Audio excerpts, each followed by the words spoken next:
si on choisissait les desserts? Suzy et César fêtent leur 60e anniversaire de mariage dans un grand restaurant. Mais César est un peu sourd. Toutes ces années ont passé si vite. 60 ans déjà. Tu te souviens de notre voyage de noces à Venise? Oh, oublie cette Denise. C'est toi que j'ai choisi d'épouser. Voyons ce que nous propose la carte. Du saumon au raisin? Ça sort des sentiers battus. En plus, c'est servi avec une sauce citron. Du saucisson? Oh, ça n'est pas très original. Un peu de fantaisie, Suzy. Choisis plutôt le saumon au raisin. En plus, il est servi avec une sauce citron. Tu deviens sourd, mon pauvre César. Tu me désoles. Si je veux des sols, ce serait de l'inconscience. Ce n'est pas du tout la saison des sols. Pour moi, ce sera ce succulent risotto au cèpe. Bien, passons au dessert. Ils ont l'air exquis. Oh, je vois qu'ils proposent une soupe de cerises au zeste de pamplemousse. Un vrai plaisir pour les sens. J'en salive d'avance. C'est exact, Suzy. Et à présent, si on choisissait les desserts?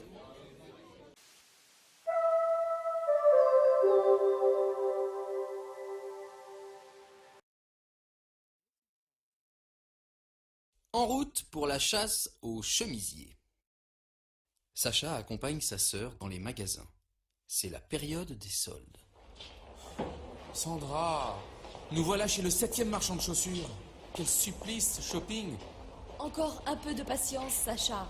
Il solde des chemisiers sublimes chez Fanfreluche. C'est juste en face. Super. En route pour la chasse aux chemisiers. Extraordinaire. C'est le chemisier de mes rêves. Je l'essaye sur le champ. Bon, je t'attends au rez-de-chaussée, près des ascenseurs. Le chemisier est superbe. Je l'achète. Où est la caisse?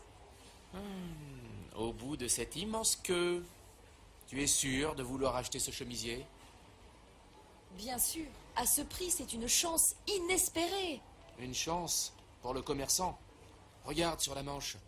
Il y a une grosse tache de graisse. Catastrophe. Et c'était le dernier en solde. Satanée tâche. Tant pis. Allons voir chez Cyrus, c'est à 5 minutes.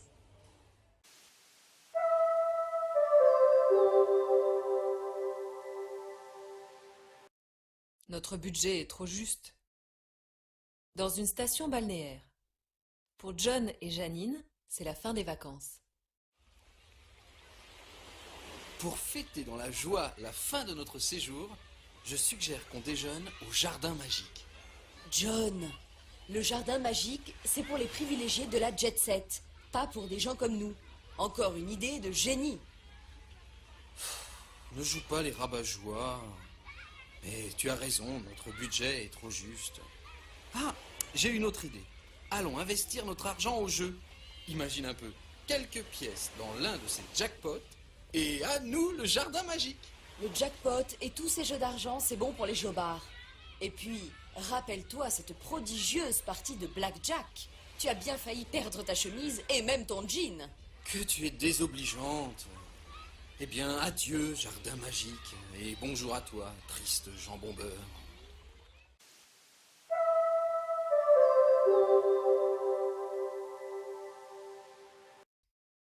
Je travaille, moi.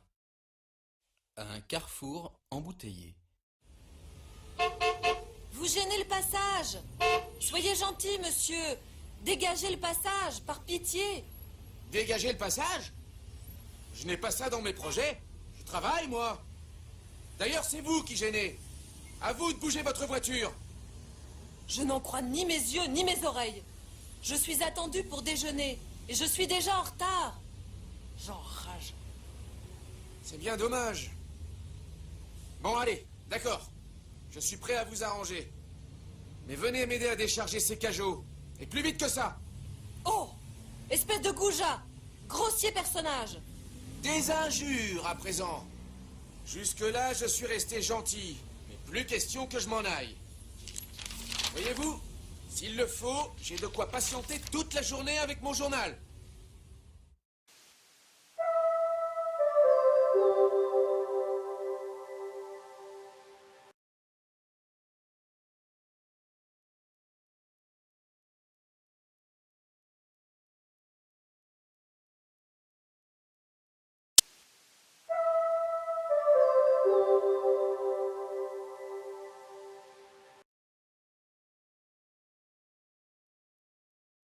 Il n'y a bien que les pauvres qui savent donner.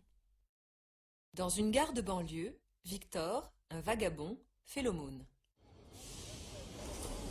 Eh, bon monsieur, vous avez bien une petite pièce pour un brave vagabond. Eh bien, voyons voir. C'est invraisemblable. Je ne trouve plus mon portefeuille. Mais voyez, la poche de mon blouson est vide. C'est bien ma veine. Ah, je suis bien embêté maintenant. J'ai un train de banlieue à 9 h et je n'ai pas de billet. Comment vais-je trouver 2 €? Un ouvre-boîte, du tabac, un vieux bout de bougie. Ah, voici vos 2 €. Non, je ne veux pas abuser de votre amabilité. Si, prenez, c'est de bon cœur. Alors, j'accepte bien volontiers. Merci beaucoup. En définitive, le proverbe dit bien la vérité. Il n'y a que les pauvres qui savent donner.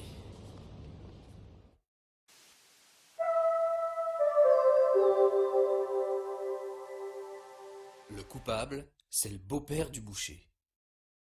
Dans un bus parisien, à l'heure de pointe. Impossible d'avoir une place assise dans ces bus bondés. C'est vraiment le bagne, surtout après une journée de boulot. À ce propos, ton job d'ouvreuse de cinéma, ça te plaît toujours? Plus beaucoup. C'est épuisant et ça rapporte peu. En plus, je suis payée au pourboire. Et les gens ne sont pas généreux? Bof, les places sont déjà si chères. Alors les gens ne donnent pas beaucoup. Parfois pas du tout. Et puis il y a plein de clients impolis. Ah bon? Aujourd'hui, par exemple, j'ai trouvé une place dans l'obscurité à un petit snob. Et pour tout remerciement, il m'a marché sur les pieds. Tu parles d'un pourboire? Mais alors, qu'est-ce que tu as fait? Je me suis penchée vers lui et je lui ai dit « Hep, j'ai un scoop pour vous. Le coupable, c'est le beau-père du boucher. »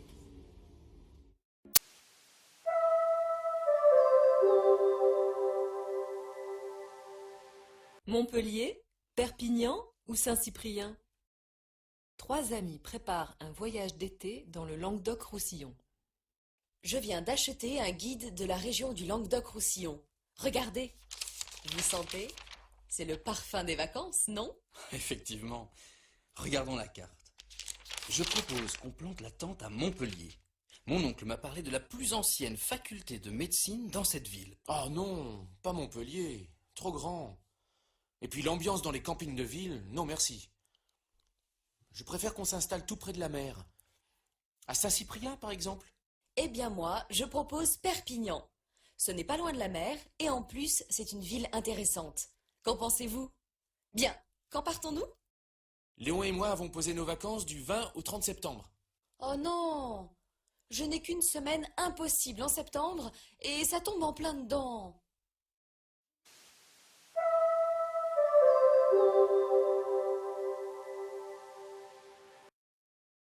Appelle une ambulance. Gontran, jeune Allemand, accompagne sa correspondante Marion au marché de Clermont-Ferrand. Monsieur, s'il vous plaît, c'est combien le kilo d'orange? C'est 1,70 €, mon enfant. Vous voulez combien de kilos? 1 kilo, c'est bien suffisant. Je vais prendre aussi un melon et une demi-livre de framboises. Excellent choix. Tenez, elles sont bien emballées. Je peux les manger maintenant? Je suis fan de framboises. Elles sont tellement tentantes. Tu as raison. Mangeons-les sans plus attendre. Que c'est bon. Mais, attends Marion. Il y a des petites bêtes étranges dans le sac. Ah non, attention, c'est plein de charançons. Bravo pour ton sens de l'observation, Gontran. Manger ces insectes peut rendre extrêmement malade. Trop tard. Appelle une ambulance.